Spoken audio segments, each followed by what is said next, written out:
All right. Greetings. Welcome back to Black Bear News, where everything is connected. Good to see you all. We are live again on YouTube. I will try to watch myself and not get another strike. Yeah, that was kind of frustrating. But anyways, I'm back. I'll just make sure that I jump off of YouTube before I say things. Anyways,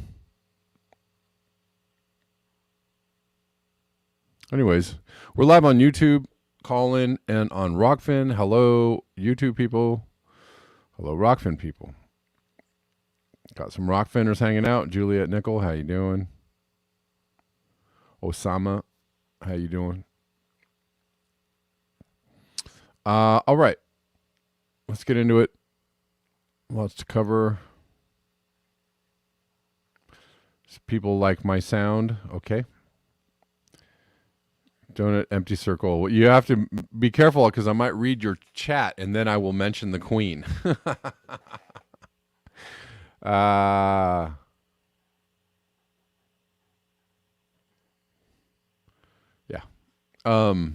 I don't know. Lots to say about that, I guess. I don't know if anybody cares to talk about it. However, on my screen is a good address to support the channel at. That's my Cash App address, or there are plenty of links in the description box of all the platforms I'm on where you can support the channel.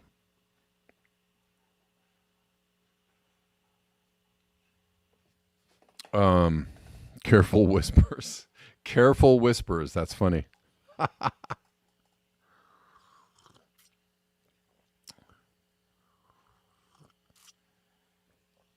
Yeah, and there's probably too long of a conversation to have about it, but if we're going to go down that road, I don't really care to go down that road. Honestly, I just don't.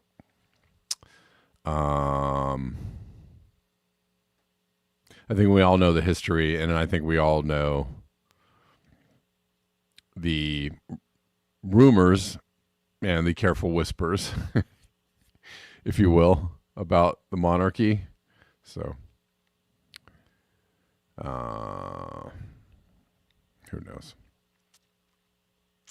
More into, I myself am more into the people having agency over themselves and their brains.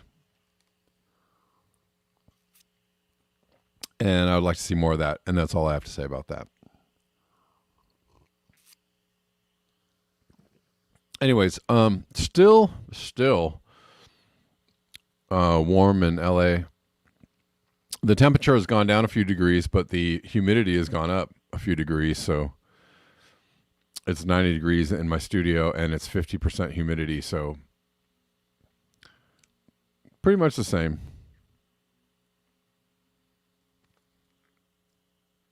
Right. Right then.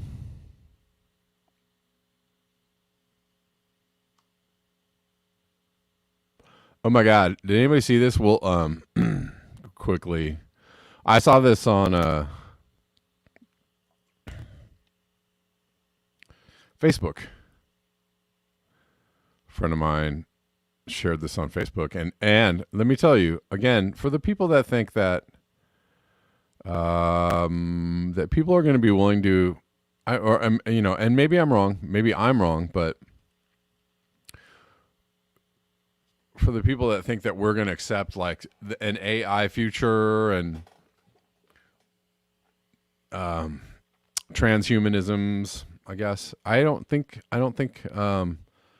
there's a lot of resistance to that. On Facebook, my friend posted this about seeing an Amazon One sign, which is basically they use your palm print as, your vehicle through life, right? You just wave your palm over the cash register and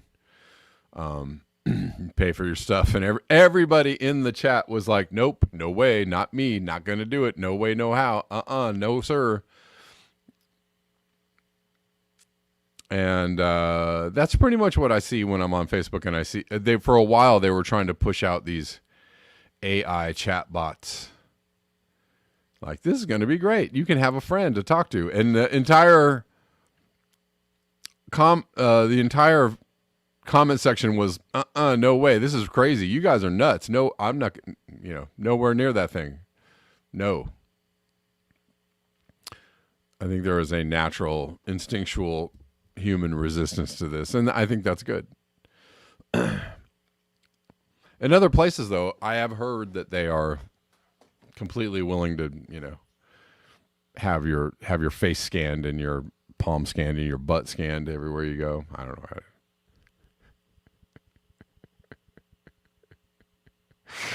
how to.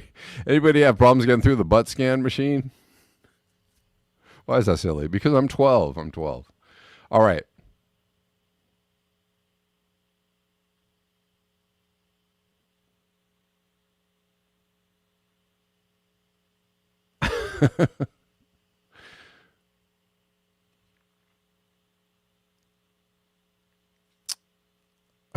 Okay.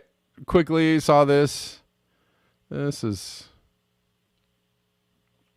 I don't know. I just wanted to talk about this for a moment because, there's this like hyper photocopier. Exactly. Don't it? That's exactly what I meant. You know what I'm talking about. Dan Rather says there was an unusual weather event in California. That means the heat wave. Governor Newsom asked residents to pitch in during a moment of crisis. People responded for the good of the community. The crisis passed with the electricity still on. Is a better model. This typo, I think. Is this a better model than what we experienced in Texas?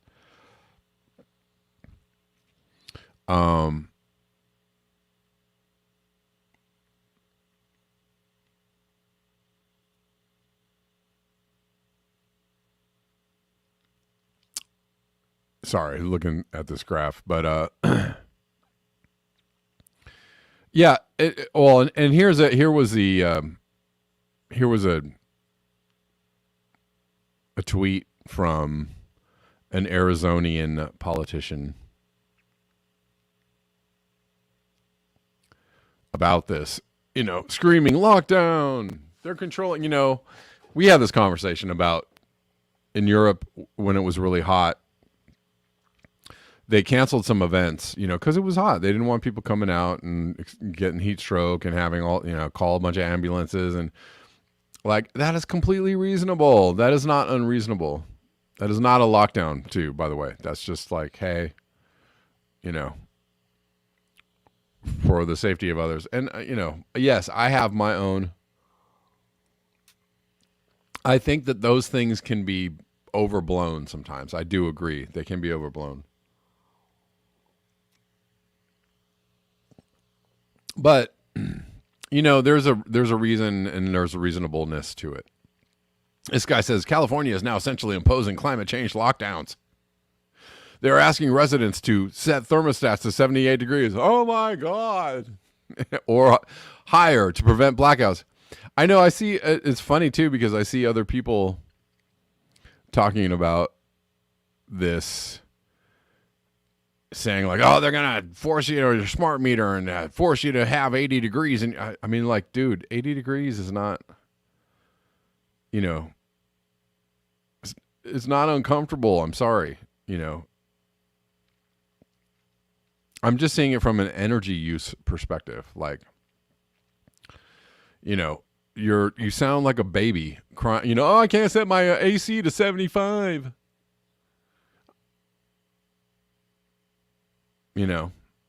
Oh, okay. Can't have that ice cold AC blowing all the time. I mean, come on, people. Come on. So, if it's 100 degrees outside and you can get your temperature in your room down to 80 degrees so that your brain and your face don't melt off, and somehow that's bad. I don't, there's a middle ground somewhere that's just like completely reasonable. And no, this is not a lockdown. In California, they was completely, hey guys, don't run your AC between this time. This is high demand. Bobbity boo. Try and keep it down to a dull roar on the AC. It wasn't a lockdown on any level. So, I mean, there are times when this language and this idea can get just like way overheated and way overblown, which avoid using everyday appliances. Oh my God, only use AC at designated times. This is all about control again. Oh my God. It is not about control. It's about controlling yourselves, right? Control yourself. It's kind of like what they're doing with, water as well. Like, oh my God, I can't water my, golf course sized lawn every single day. Oh my God. I can only do it every 3 days. The tyranny. I mean, come on. It is funny, though. I do agree that it is funny that, California said that they're going to ban gasoline powered cars in 2035. And then like 2 days later said, well, you can't charge your electric car during the heat wave. Ask you not to charge your electric car. They didn't say you can't. They said, please don't. That is funny. That's funny. And it's funny. And again, though, it's just like there's somewhere in there is like asking people not to run around like, wild, greedy monkeys, for the betterment of the planet or for the betterment of the community or for, you know what I mean? It's somehow seen as tyranny. It's not the same thing. And it isn't the same thing as like a prolonged COVID lockdown. Like how I feel about, I'm not even going to talk about it. And that's the end of that. But what I'm saying, I have my thoughts on that. Maybe we'll get to that in the end of the show. Man, that's hard. I got to catch myself. Hard to make comparisons, right? When you have this, the nice people at YouTube telling you what you can and cannot say. Anyways, which actually is ... All right. Well, let's go on.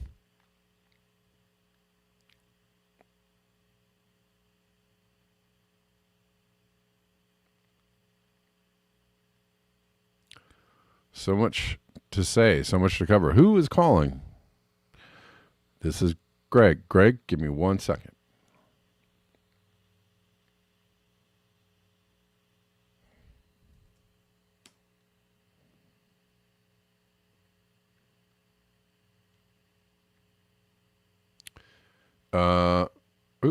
Where'd it go? Dang it.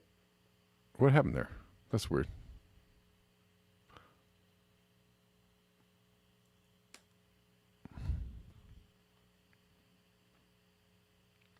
From Dystopod, 8 billion people on this planet.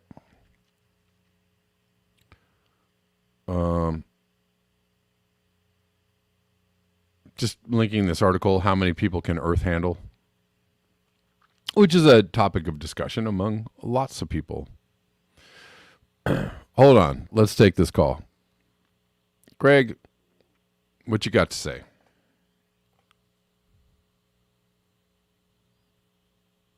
You can go ahead and unmute yourself, Greg.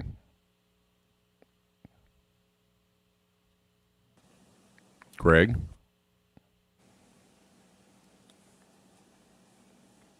Anything? You just rolled a spare. I know. Spare me an inch. I don't know how that was supposed to be funny, though. I don't really get it.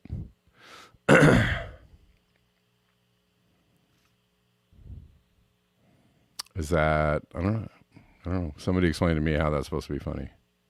I mean, I'm glad you didn't, there wasn't any other language in there, but I don't really get that one. Somebody is sitting somewhere just rolling on the ground. That was so funny. Or whatever. Oh, anyways. Maybe Greg is 12, probably. Hey, you know,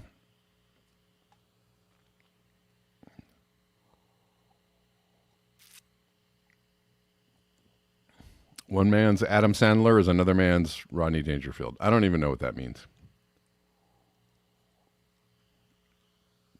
He sure got me. He did. He got me. Got me good.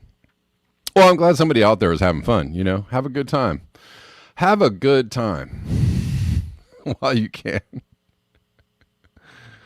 How many peoples can the Earth's handles? Towards the end of 2022, the human population on Earth is expected to reach 8 billion people. To mark the occasion, BBC Future takes a look at one of the most controversial issues of our time. Are there too many of us? I don't know. Let's see what they have to say. Or is this the wrong question? Oh, you shouldn't even ask that question. Is that what they're trying to say?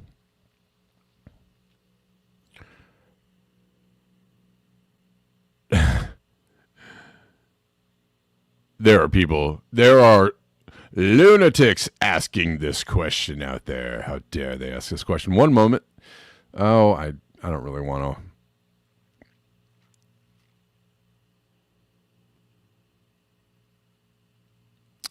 I don't want to read these long backstory articles. This is a stupidly long article. Anyways, I'm not going to read the whole thing. Anyways, after a whole lot of blah, blah, blah, fast forward 74,000 years and our once obscure species. I'm sure it's a fine article. I'm being a jerk. I'm being, if you have time to read this whole article, I just don't have time to read this whole article right now. Fast forward 24,000 years, and our once obscure species of hairless ape has undergone a population explosion, colonizing nearly every habitat on the planet. Hold on one second. North Squatch says the Amazon rainforest says there is too many people. Yeah, I would say so.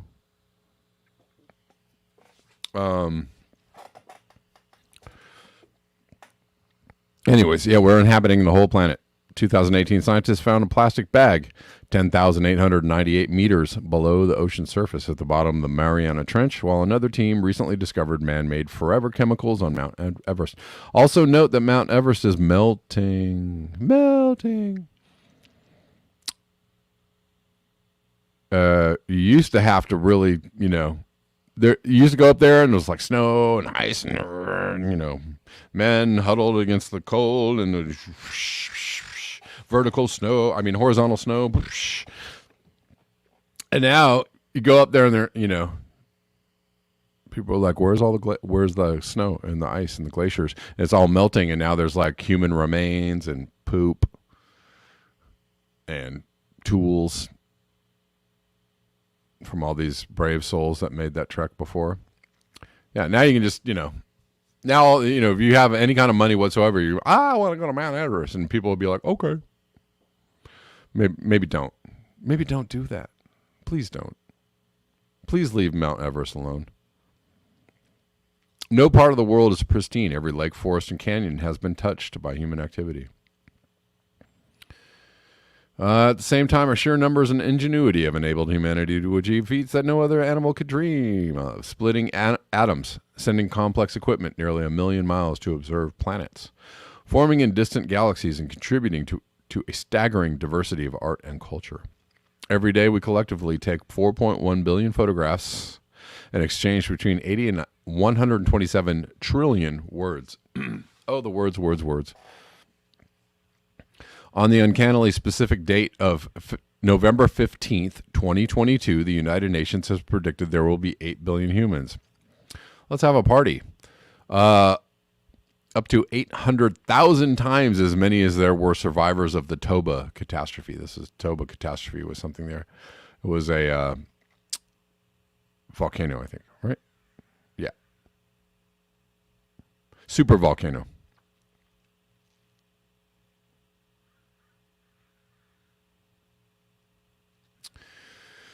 Today, our population is so enormous with such little genetic diversity outside Africa. One researcher recently observed, it's actually not that surprising that some people look uncannily similar to perfect strangers.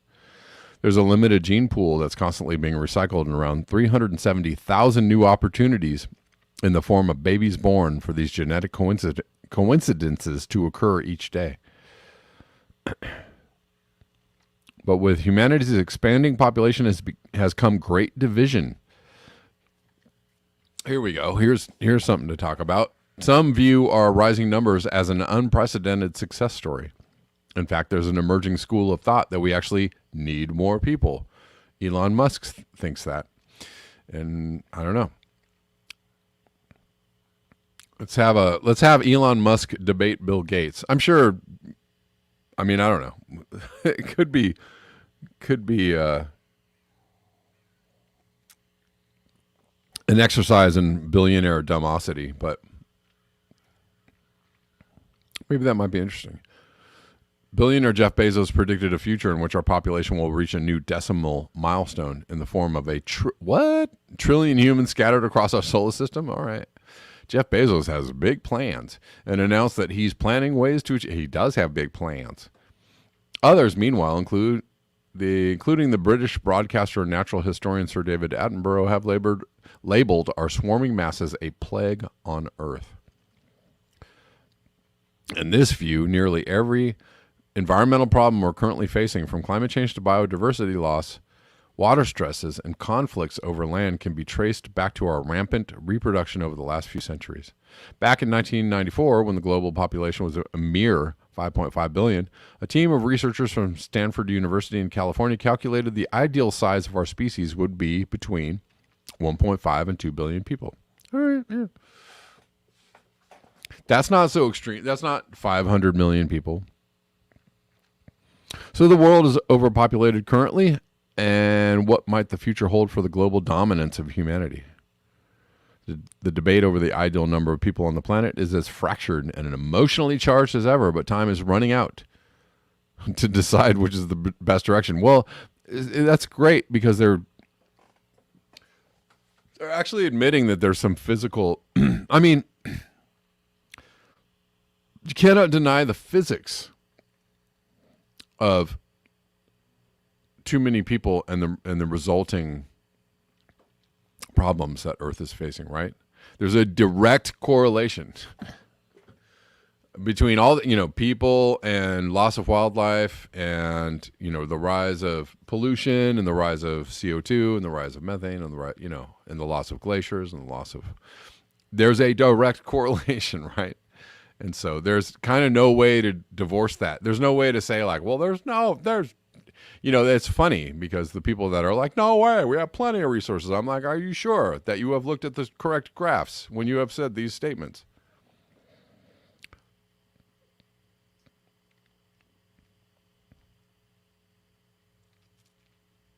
There's a direct correlation. So then it's hard to say like, well, that doesn't have anything to do with it. See this track of how we've quadrupled and quintupled and octupled the population over the last 200 years. You see these graphs, and their direct correlation to the disappearance of wildlife and bugs and glaciers and ice and trees. And do you see how that works? Nah.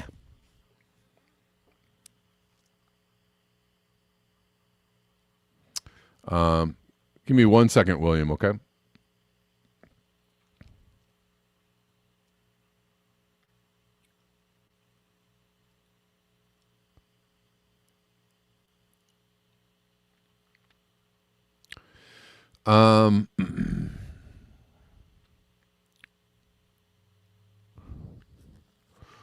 Man, this is a pretty in-depth article.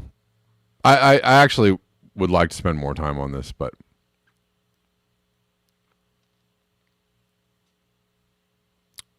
they talk about Malthus and eugenics. I mean, this is all interesting stuff. As a result of its controversial history, population engineering is a deeply divisive area. Sweetly.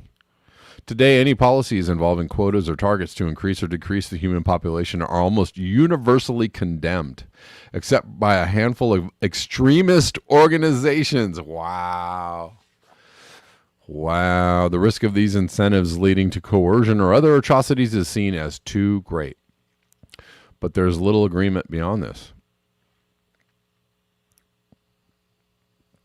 At one end of the spectrum lie those who see lower fertility rates in some areas as a crisis.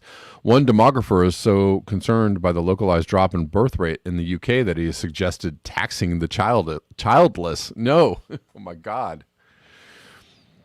That is, I mean, in some ways, well, you get a tax credit if you have kids in the U.S., so it's not taxing the childless, but that's an incentive to have children.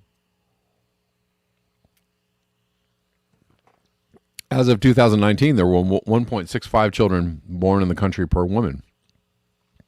This is below the replacement level. The number of births required to maintain the same population size is 2.075, though the population was still growing overall because of migration from other countries.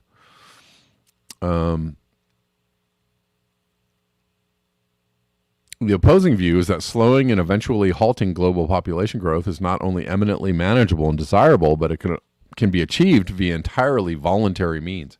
Methods such as simply providing contraception to those who would like it. I mean, that's kind of been proven true. Educating women, that's kind of been proven true. In this way, proponents of this position believe we could not only benefit the planet, but improve the quality of life experienced by the poorest citizens of the world.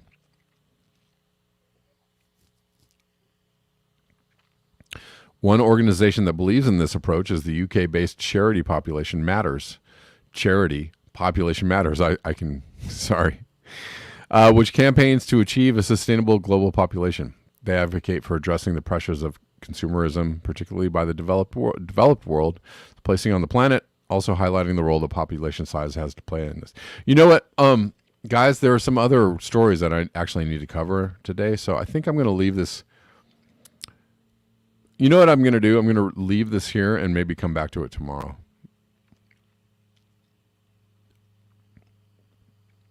And I'm going to take this call from William. How you doing? Hey, Kev, can you hear me okay today? Yes.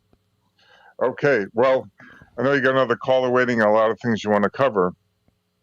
Population control, yeah, I hear that. But one thing that I think is unfortunately hasn't been done over the last century, which we touched on, and not going to go over a lot of it today, but alternative energy production, passive solar. The passive solar home today can save 7% energy from what I'm reading on a regular home built today. And we talked about some of those passive solar, techniques, things that aren't used. Yeah. In other words, there's so much waste going on, even water. Take water. I read recently that it's estimated 20-30% of water is lost in the mains and pipelines in old cities. Right. Of course, a lot of them are 100 years old. You know what I mean? Or more. Leaky faucets account for, believe it or not, according to the statistic I read, it was like a tremendous amount of water, just that by itself. So in other words, then we talked about covering the culverts out in California, whether you use solar panels or not. Even if you're just covering, you save the evaporation. There's so much common sense, Kev, that has been thrown out the window for profit, because you don't make money when you save, consumption. It's all about mass consumerism. Do you see what I'm saying? Yeah. And so, it's market driven. And even things like people live on the coast. There's a great YouTube video I saw on what they call fog nets. How in the Sahara, they're using fog nets to collect water. Now, this is an ancient thing they even used way back in Egypt. Do you know what I mean? Mm-hmm. If you're in a coastline, you're going to have a lot of fog. You know how that is. If you've ever lived on the coast, depending on what time of day it is. And so what I'm saying is, obviously incentivizing people not to have more kids is probably a good thing. Do you follow me?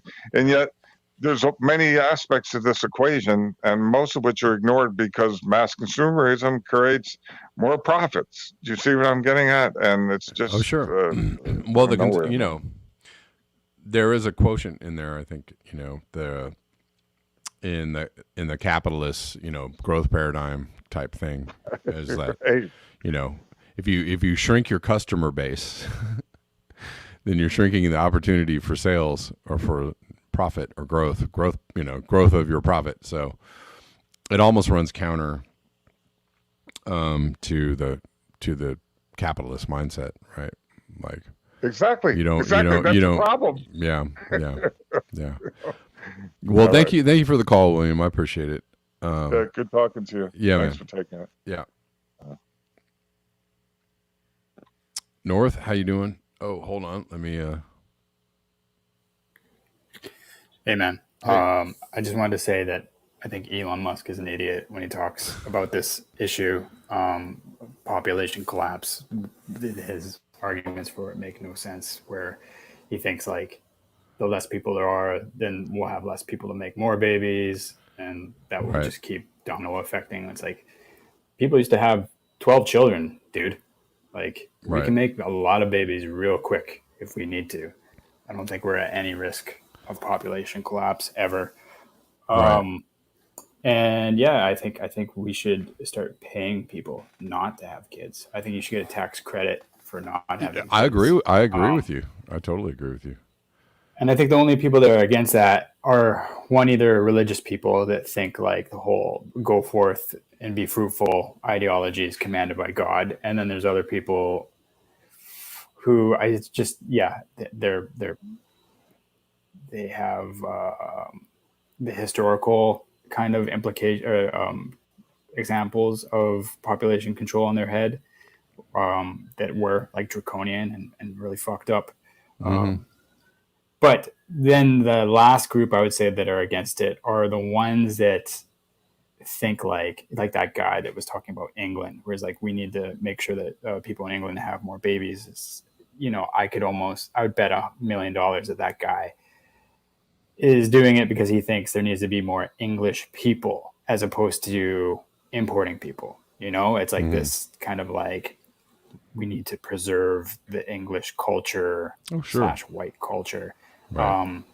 Oh, there's definitely there's that what is it? The replacement theory, I Yeah, guess. exactly. Yeah, But there, and it's just but there is actually, there's also conversely, there is what was a comedian? There was a comedian that was famous for Bill Burr. no, a black comedian from back in the day. I can't. I'm trying to remember who it was, but anyways, there's kind of like a old, there's kind of a maxim, and I can't even remember what the maxim is among the black community, which is like we're something like they die, we multiply, or something like that, or something. It wasn't. I don't know if I'm totally messing it up. But anyways, there is a effort among all races to be like, well, we need more of us. You know what I mean? Like, if we have more of us, that's a good thing. Whatever. So, but I don't know that that's just specific to the white culture necessarily. But I think there are No, a lot. yeah, There are definitely. I like Japan. Oh, yeah.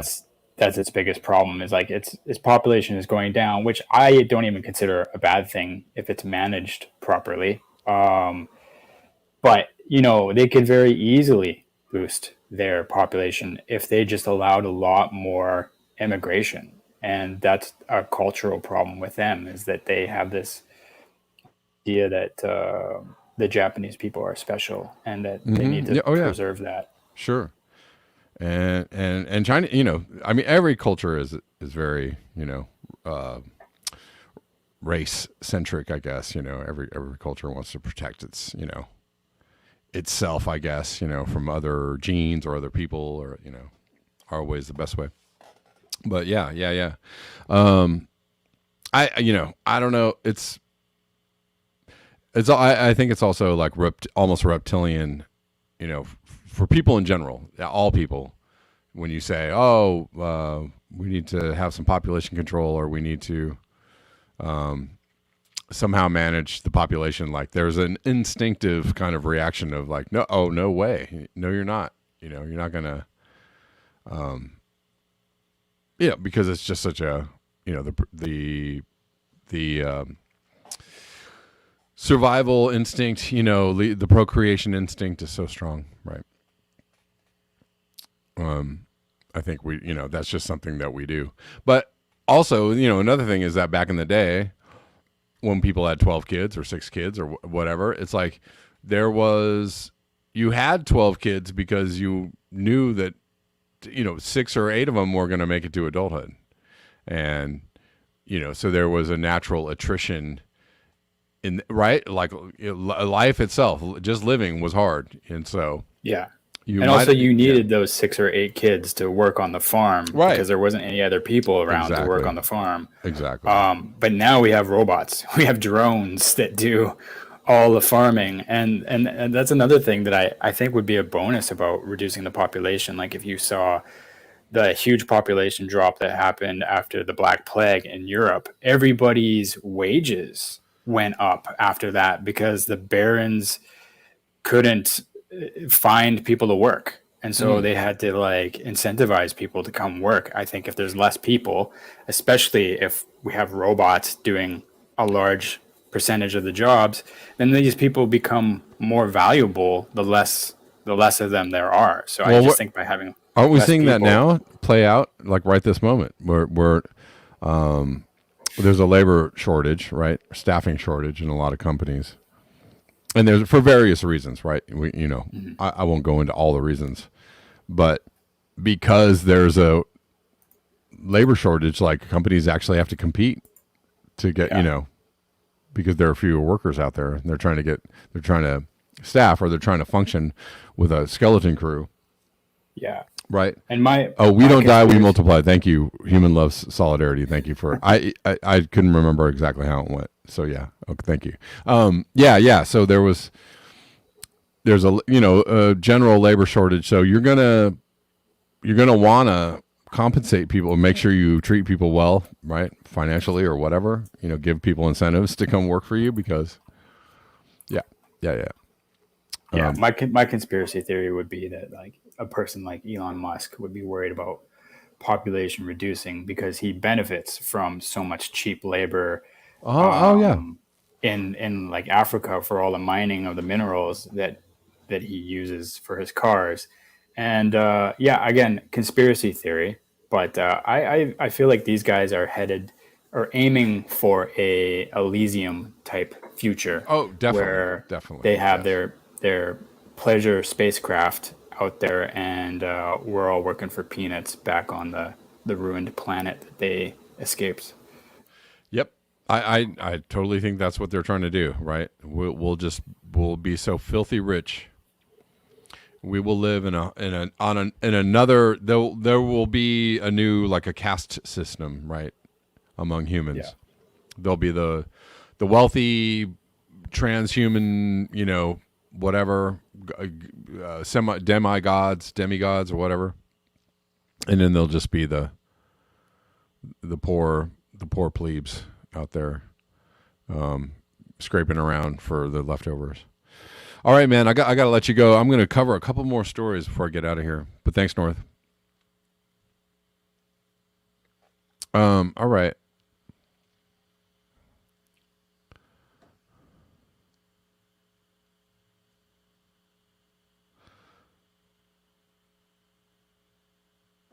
I think that Elon Musk understands how capitalism works, though.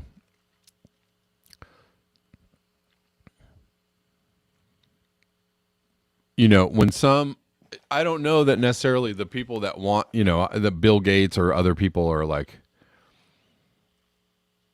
I don't believe that they want to necessarily depopulate the earth. Do they see humans as expendable? We can kill a bunch of people with our poison drugs and it won't matter because they'll make more. I think that's closer to the truth, and they actually see it have like a depopulation agenda. I don't think they honestly do. But Elon Musk understands that a a falling population is bad for business. It's bad for business. He understands that completely and utterly, and on some levels he's totally right. And every single time that I see an article about falling population, declining fertility rates, it's always like, what are we gonna do? It's always alarming, and the future, what are we going to do with this falling or declining? They understand, the writers of those articles, the papers those articles come out, they totally understand how bad that is for capitalism and growth paradigm. They understand it completely. So I'm not necessarily sold on this depopulation agenda. I'm more sold on the they don't care about you and they don't care if you die agenda. But they're not necessarily looking to lower the consumer base drastically. That would be bad for business.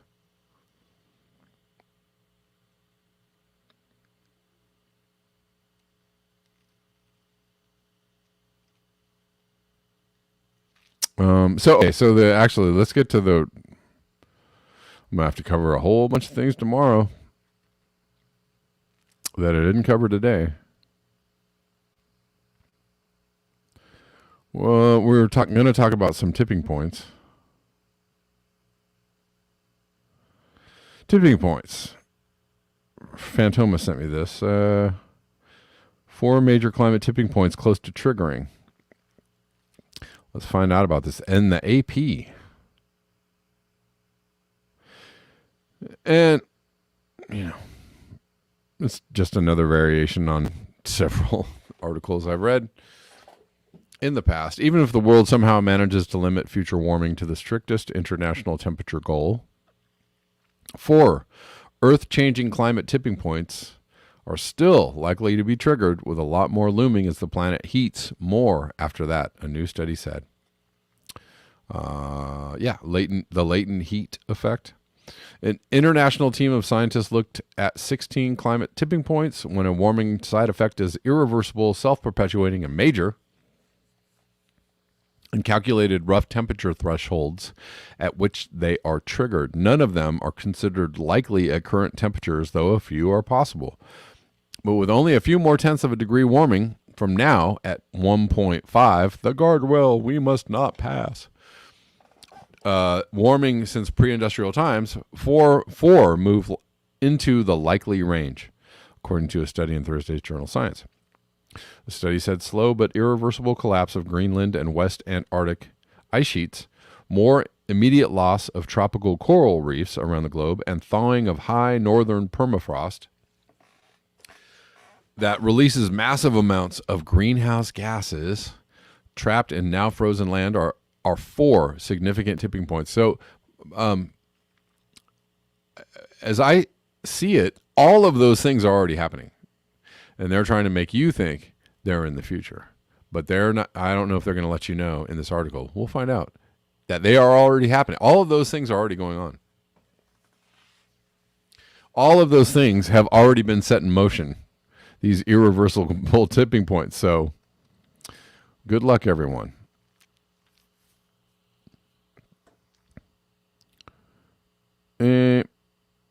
Current policies and actions put Earth on a trajectory for about 2.7 degrees Celsius of warming since pre-industrial times, according to some projections. Question is, how fast? Not if, but when. Let's hope we're not right, said study co-author Tim Lenton, an Earth system scientist at the University of Exeter in the United Kingdom. There's a distinct chance some of these tipping points are going to be unavoidable. Therefore, it's really important we do some more thinking about how we're going to adapt to the consequences. Timing is a key issue for tipping points in 2 ways: when they become triggered and when they cause harm. And in many cases, such as ice sheet collapses, that could be triggered soon, but their impacts, even though inevitable, take centuries to play out, scientists said. A few, such as the loss of coral reefs, cause more harm in only a decade or 2. It's a future generation issue. Funny. They're still trying to make you think like, it's a couple generations away.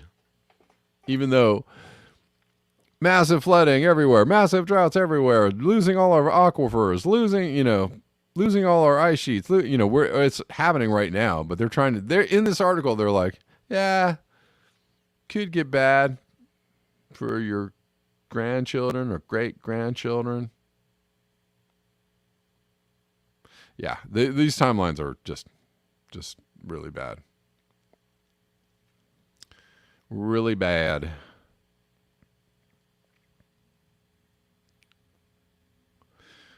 Poppy Davis says centuries, LOL. Concept of tipping points have been around for more than a decade, but this study goes further, looking at temperature thresholds from when they might be triggered and what impacts they may have on people on Earth. In the past 15 years or so, the risk levels just keep on going up, Lenton said. Lenton likes to think of tipping points like someone leaning back on a folding chair. When you start tipping over backwards, you have, in that case, a very simple kind of feedback on the forces of gravity operating or on propelling you backwards until splat.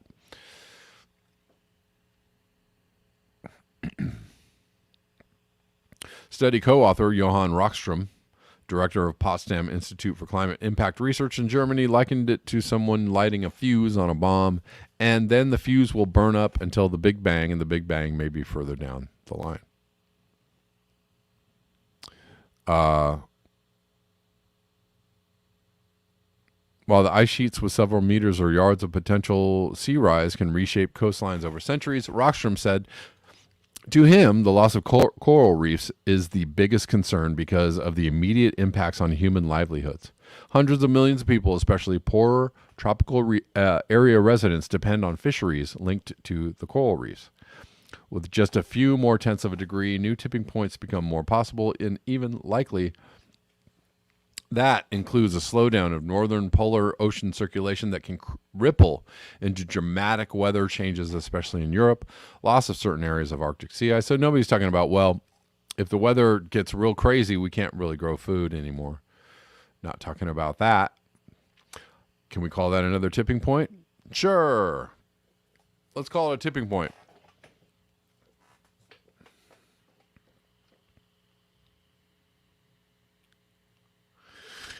Kiwi Bear, thank you. Help cool down studio debt.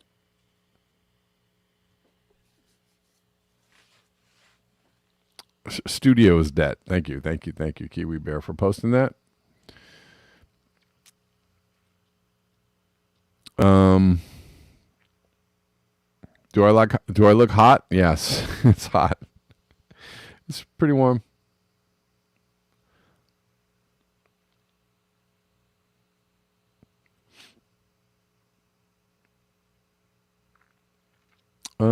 Let's see.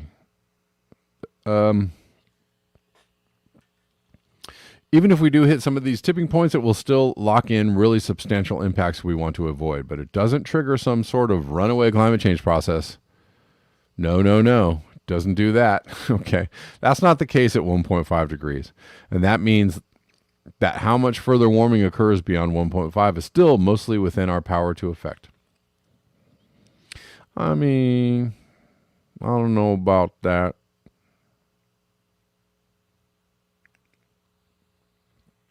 We'll see, I guess. That's a crucial point that these are tipping points for individual regional disasters, not the planet as a whole. So it's bad, but not world-ending, said climate scientist Zeke Hosfather of the tech company Stripe, and Berkeley Earth. What? He works for Stripe? That's weird. Who wasn't part of the study, but said it was important, nuanced research that quantified tipping points better than ever before. Have we really contemplated what happens when you mess with our global and ecological system to that degree? Said University of Miami climate risk scientist Catherine Mock, who wasn't part of the study. She says it shows ripples and cascades that are troublesome. This is a profound reason for concern in a changing climate. Okay, so guys, just remember, we're getting close to the point where we hit irreversible tipping points. That are not good. But don't worry, if we hit these tipping points, we can still get it together. That's what they're telling you. G. Demer says farmers farm at night now because it is too hot to operate machines during the day. Oh, it's not that hot though. According to some journalists sitting in their air-conditioned rooms, talking into computer cameras. Oh, this is not really that hot. I don't know, man. Turn off your AC for a couple of days, and then you let me know how hot it feels.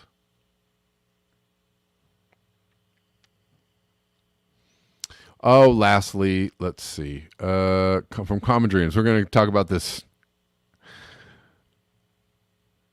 You know, the Dems, the people that love to call other people fascists.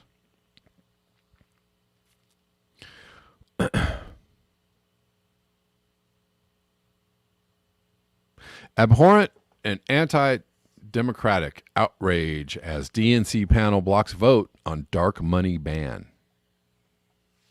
Huh. The Democratic Party, by not allowing this resolution to come to the floor, is complicit in the railroading of democracy itself. So, I don't know. Should I leave YouTube? I don't know. Maybe I will. YouTubers, guys, love you. We'll see you tomorrow. I'm going to finish the show on Rockfin. So if you want the last 10 minutes of the show, come hang out with me on Rockfin. All right? All right. Peace out.